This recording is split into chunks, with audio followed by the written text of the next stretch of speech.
बारंबार चढ़ाऊ जारी रही लोकंर कौन प्रकार खातिर ना कि डर भय ना कारण अपराधी जानी आमे जेल गले बेल अच्छी तेणु थोबड़ा भली निजर बेपार चलाउछंती आउ धरा पड़े कोर्ट जाई बेल रे आसी पुणी जेया को सेया आज खोर्धा अबकारी अधीक्षिका श्रीमती सुमती त्रिपाठी निर्देश क्रमे टांगी रेंज अबकारी निरीक्षक राधाकांत भोई तत्वावधान में आज दुईटी स्थान में चढ़ाऊ करा बाणपुर थाना अंतर्गत मंदार ग्राम एवं पणसडीह सालिया डैम ग्राम रे चढ़ाऊ करा एही चढ़ाऊ रे मंदार ग्राम 9400 केजी महुल पोच और 950 महुली मद जबत करा यहा परे पणसडीह ग्राम रे चढ़ाऊ करी 300 लिटर महुली मद जबत करा पणसडीह ग्रामर रवि सबर को 300 लिटर महुली मदरे कोर्ट चालाण करागला।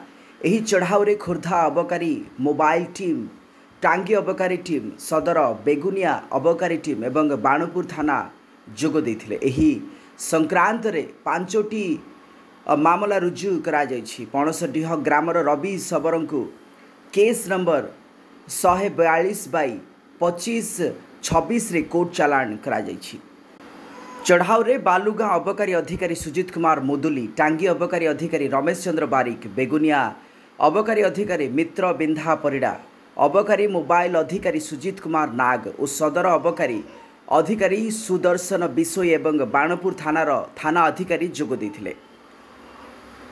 खोर्धारू संग्राम रणांक रिपोर्ट प्रयाग खबर।